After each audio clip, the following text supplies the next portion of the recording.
it. How you doing? I called you earlier, Philip Buchanan. Philip Buchanan, former NFL player with the Oakland Raiders. That's right. And I'm also an author too, so I just created a book called New Money Staying Rich. I'm just trying to give advice and help guys understand that making better decisions with their money so they don't blow all their money. Yeah, you're a bright guy. No, yeah. Good.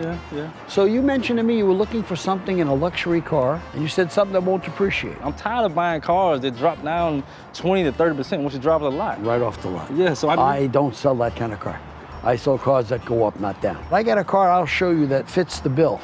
I got something really special, really beautiful, will hold its value, and I think in the next 5 years will double. So let's go check it out. Come on. New cars actually depreciate. As soon as you drive with a lot, it actually depreciates 20 to 30%. So what's the point of buying something that does not help you in value? You want to be able to keep your money. But when you get a classic car, it stands for something. So that's why I'm here today. I want to buy a nice car, maybe some old vintage type of Rolls Royce car, or something that definitely holds value, that emulates my personality, that stands for what I stand for.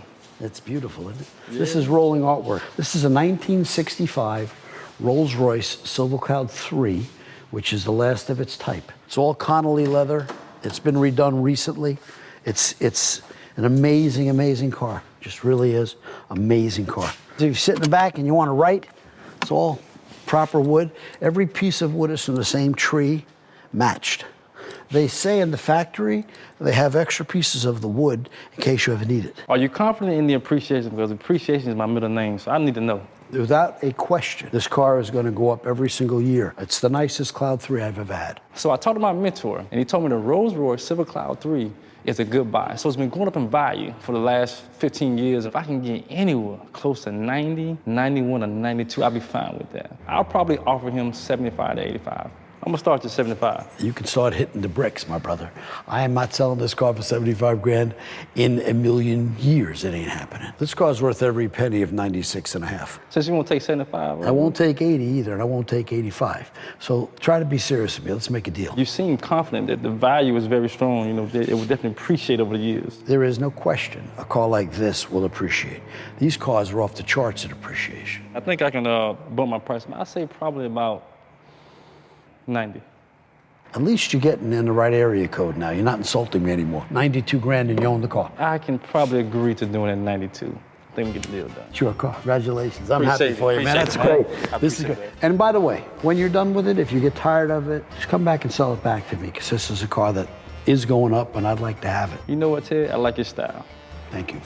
Appreciate that. I'm straight up, bro. Okay. Simple as that. Yeah. Great car.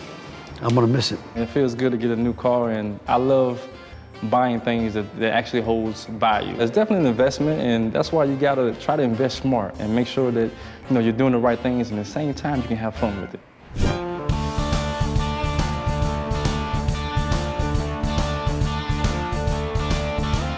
I just got a call from Charles Johnson, the former Marlins great catcher, and he's got a Bentley convertible, Mulliner, Azure. Charles is a neighbor of mine, and I've seen him cruise in the car, and I've been a little envious wanting it. So he's ready to sell it today, and if he hits the number, I'll buy it. I've been knowing Ted for a lot of years. We neighbors. I used to always wonder, who is this guy with all these cars? I never knew him, never met him before, but one day I had a chance to meet him in the grocery store, and we got to talking and realized we're neighbors. Our relationship built from there.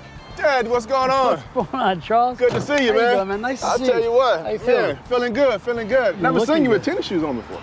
Same color, huh? But yours are the real deal, you know what I'm saying? Yes. I had a bad month. How you doing, man? I'm doing pretty good. Got this nice Bentley for you, Ted. Runs good. Oh, it runs excellent. Definitely, it's a Ted car.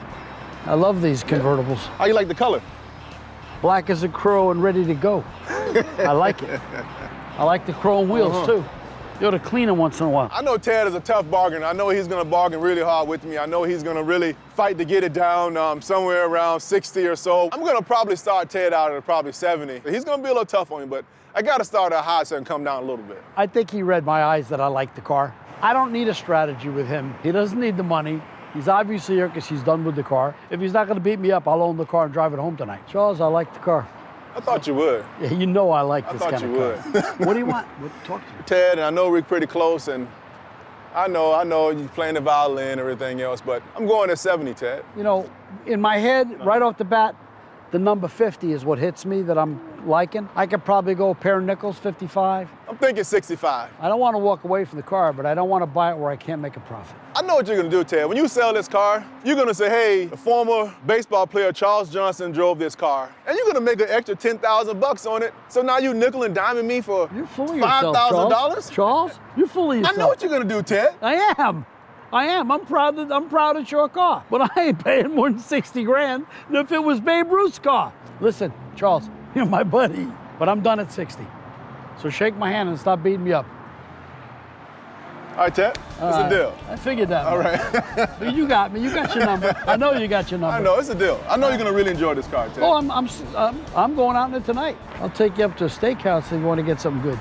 We can do that, Ted. It was a tough deal. I knew Ted wasn't gonna be very difficult. I still feel like I won the deal. Ted gets his nice Bentley car, but at the same time, I'm able to go get the truck I was looking for. I know it's probably very unusual for somebody to beat Ted, but being neighbors, I know how he operates. I'm happy with the deal. I'm really glad and I'm honored that Charles came to me with the deal. You know, he could have gone anywhere, but he came to me and I like that. I actually, thought 60 would be the end of the world for me.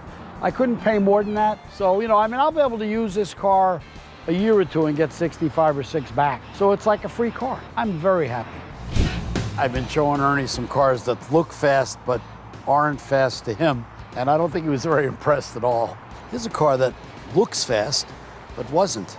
Well, I mean, it may have looked fast in its day, but it doesn't look too fast anymore. Well, that was its day. And that's why it's not fast. They have no motor in this thing. That's a I mean, look at all this. 273 Commando. Look at all the space in here. They couldn't have fit like a 427 or something in this could've. thing. Well, they did some of them, but this is the smaller motor. But I just drove it down from Georgia, Yeah. no problem. Highway speed, 75, 80 all the way down. I'm surprised it got there. Don't be a wise guy. The Barracuda sounds pretty cool. It's a cool name for a car, but you pop the hood and it's a tiny little engine inside there. They could have fit something way bigger. That's what they decided, and it made the car pretty slow. So it looks pretty quick. So did we finally find a car that can break 8 seconds? No, Not yet? not even close. Well, let's keep looking. This is a tugboat. All right, well then we need to keep on looking. I gotta find something. I think my favorite car I saw so far is the Avanti. It's not very fast, but it's pretty cool looking. These originally were built by Studebaker Okay. in 1963 and 64, and that was the end of it. And they were so popular that 2 or 3 companies went into production, called it the Avanti 2. And 3 or 4 companies folded, and they changed a little bit, and they kept making them. They kept trying, but they never really made it. I like them a lot. Different. Yeah, I've never seen anything look like this before. What year were you born? 1998? She was born in 63. This car was like 36 years old, while you were being conceived. So you shouldn't know about this, but it's great. It's history. Yeah, it's definitely kind of futuristic looking. Yeah. He's talking about how most of these cars do 0 to 60 in 8 seconds. I bet our tractor trailer can go faster than that. Yeah, I think I'm ready to show him what I got, and I'm ready to flex my new style muscle out here. I'm scared about some races, some big championship races, but not this one. I'm not too worried about Ted. So do we finally find the car that can break 8 seconds? No. I really hope you find something soon because, let's see. Oh, you have the car ready? All right, I'm gonna get up front and go get all suited up. The car ready? Yeah. Get suited up. Yep. You'll see. I'll meet you up front. We're racing my cars, aren't we?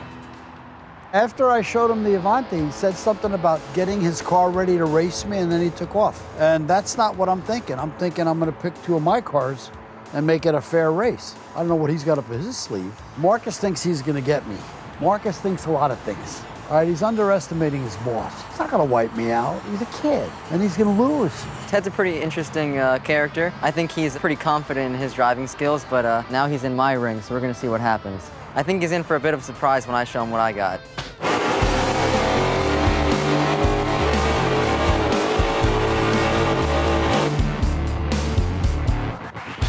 So you ready? Am I ready? Yeah. Come on, let's go find you a car to drive. Are you nuts? Ernie Jr. shows up in this race car thinking I'm gonna put one of my old sleds against this. That ain't happening, brother. No. My Avanti cannot smoke its tires. It smokes a lot though, but not its tires. It smokes out the back.